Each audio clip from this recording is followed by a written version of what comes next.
Why do we trust these pieces of paper and metal? What gives currency its power? Welcome to a journey exploring the fundamental question: why is currency worth anything at all? It's a question that's puzzled humanity for millennia.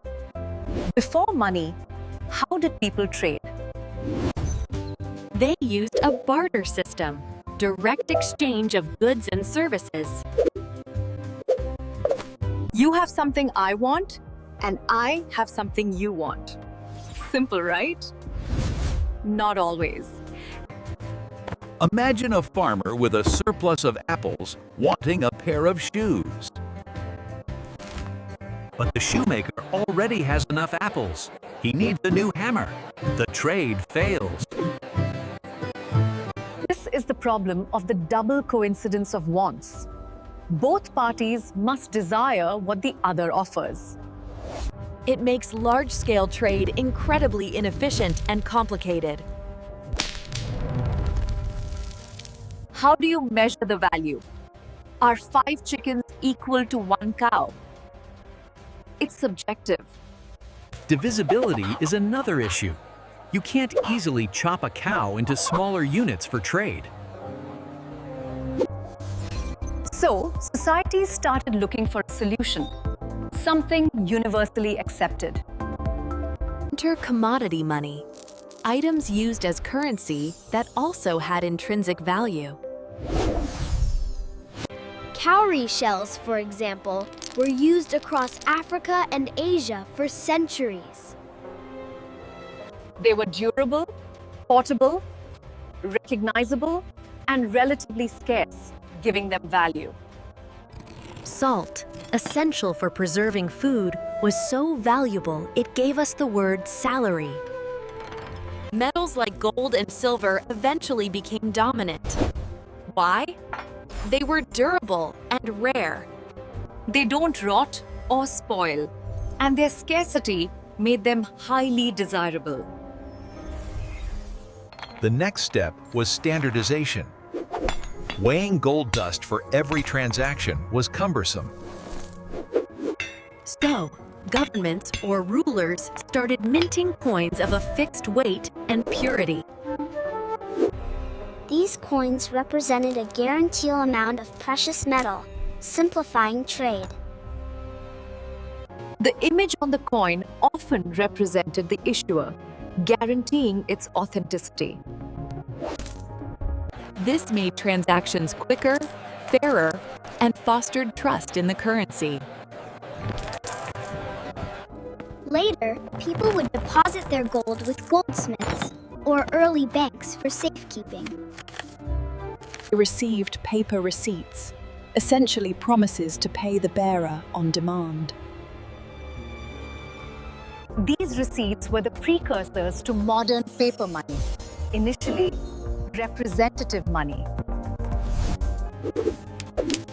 You could trade the receipt instead of the heavy gold. Much more convenient.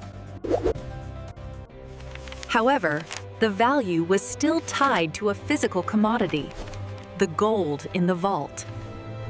But what happens when we remove that physical backing? When money isn't gold? This leads us to fiat money. Its value isn't derived from a commodity. Instead, its value comes from government decree and, crucially, public trust. It's a collective agreement, a shared belief that a piece of paper or a digital number holds value. This value is fundamentally rooted in trust. Trust in institutions and in each other. Without this trust, currency is merely paper or data. Its power comes from our collective faith. Our trust is placed in governments and central banks to manage and uphold the currency's value. These institutions work to ensure stability, control inflation, and maintain economic confidence. They provide the infrastructure and regulation that makes our monetary system function reliably. But how did we evolve from bartering to complex complex financial systems based on this trust. Let's take a quick journey through the evolution of money to understand its journey. Initially, people bartered, directly exchanging goods and services without any form of currency. This was inefficient. Imagine needing shoes but only having apples, and the shoemaker needs wheat. Soon, commodity money emerged. Items with intrinsic value, like gold, silver, or even salt. These items were valued for their material, making them widely accepted for trade and payment. However, carrying large amounts of precious metals was impractical and often dangerous. This led to the rise of representative money, then eventually to what we call fiat currency. Fiat currency is money that has no intrinsic value. It's not backed by a physical commodity. Its value comes from government decree, making it legal tender, and crucially, our collective trust. We accept it because we trust others will accept it too, creating a self-reinforcing system. This widespread acceptance is paramount. Imagine a currency no one believes in or accepts. So, if it's based on trust, what can affect a currency's value in the real world?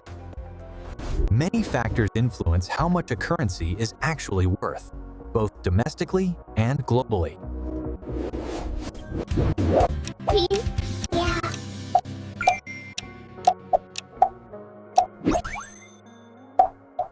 When inflation is high, your money buys less, effectively reducing its purchasing power.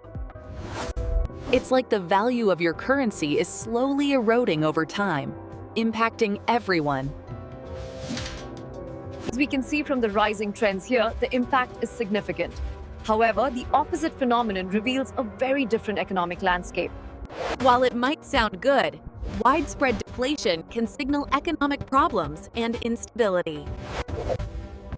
People delay spending, anticipating lower prices, which slows economic growth considerably. Like any commodity, currency's value is also influenced by supply and demand dynamics. If demand for a currency is high, perhaps due to strong exports, its value will increase. A country's overall economic stability and growth prospects also play a massive role. A stable economy attracts investment, increasing demand for its currency and strengthening it. In a globalized world, international trade and exchange rates are also crucial determinants. Ultimately, currency is a powerful tool, a testament to human cooperation and shared belief. Its worth isn't inherent, but rather a reflection of the trust we place in its system. Thank you for joining me on this exploration of currency. Keep questioning, keep learning.